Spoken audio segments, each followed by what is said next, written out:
Assalamualaikum warahmatullahi wabarakatuh. Alhamdulillahirabbil alamin. Wa bihi nasta'in ala umuri dunya waddin. Wassalatu wassalamu ala asrofil anbiya'i wal mursalin wa ala alihi washabihi rasulillahi ajmain. Pertama-tama, sebaik-baiknya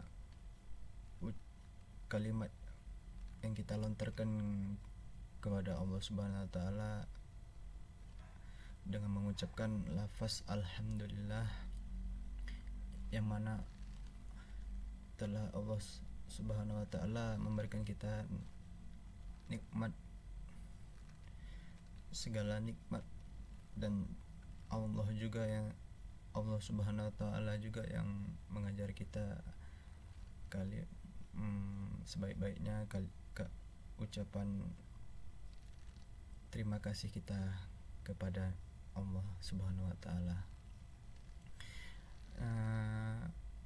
Dan tak lupa juga junjungan Nabi kita, yakni Nabi Muhammad sallallahu alaihi wasallam, yang telah membawa dunia dari zaman kegelapan hingga zaman terang benderang. Nah, di sini saya akan mempresentasikan mata kuliah penyuntingan naskah terjemahan dengan judul materi penyuntingan naskah.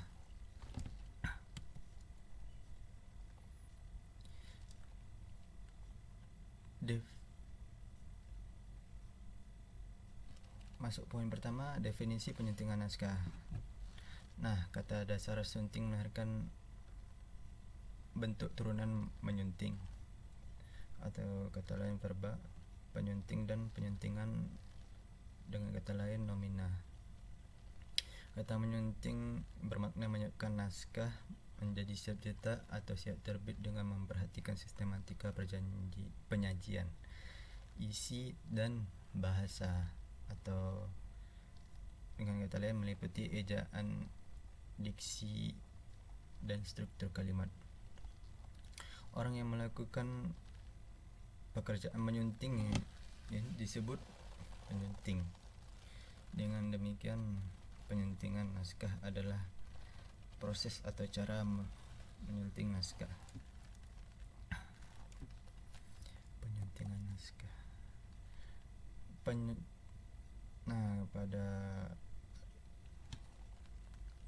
selanjutnya, tugas penyuntingan. Tugas penyuntingan dapat dirincikan sebagai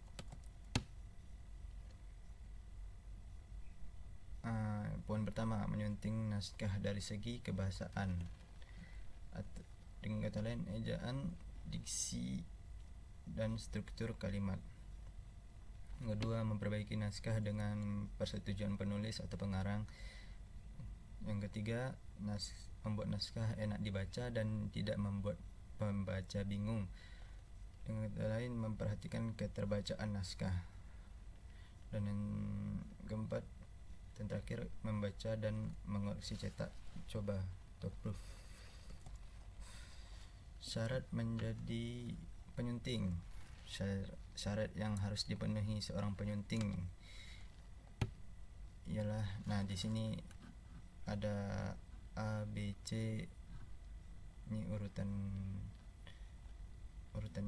Yang pertama, menguasai ejaan, menguasai tata bahasa, bersahabat dengan kamus, terus kepekaan bahasa, pengetahuan luas, ketelitian, dan kesabaran, kepekaan terhadap sara dan pornografi, terus keluasan, kemampuan menulis, menguasai bidang tertentu, menguasai bahasa asing, memahami kode etik penyuntingan naskah, dan selanjutnya langkah-langkah penyuntingan naskah. Penyuntingan naskah penerjemahan, hal yang perlu diketahui.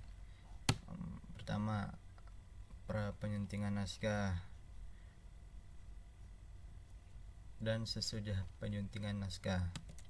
Pertama, pra penyuntingan naskah adalah proses mendeteksi awal kelemahan-kelemahan yang terdapat pada naskah. Proses ini biasa disebut baca pertama.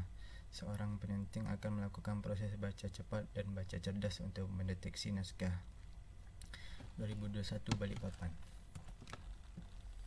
Selanjutnya kita periksa beberapa hal kelengkapan sebelum menyunting naskah. Yang pertama, kelengkapan naskah, halaman judul naskah. Kedua, halaman Perancis. Halaman Perancis ini adalah halaman kedua setelah halaman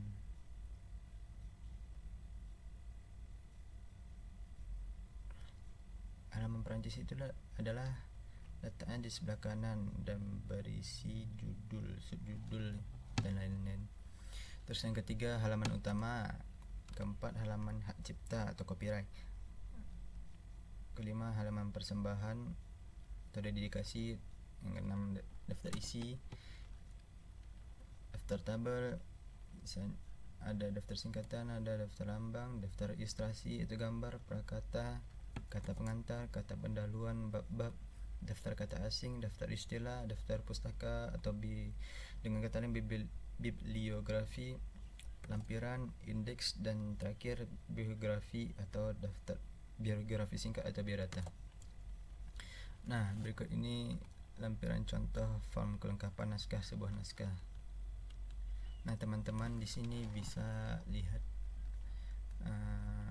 contohnya.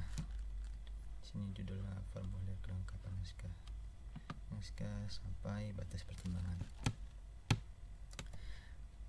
Ini juga ada nomor unsur naskah, ada tidak ada keterangan.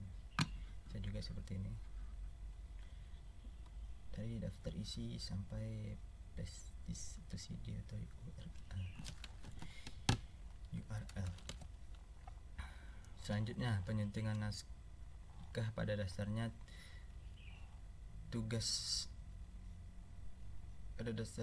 tugasnya adalah membuat sebuah naskah dapat dibaca, dipahami, dan dimaknai. Jadi, naskah yang sudah ditulis oleh penulis harus diolah kembali hingga menghasilkan naskah yang baik saat sampai ke tangan pembaca. Diedit dulu naskahnya atau disunting. Ya, sekian dari saya, kurang lebihnya mohon maaf. Di sini teman-teman boleh memfollow media sosial saya jika berkenan.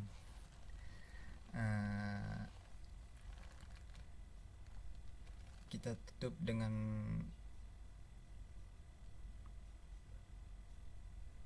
mengucapkan wassalamualaikum warahmatullahi wabarakatuh. Terima kasih yang sudah mendengar dari presentasi saya.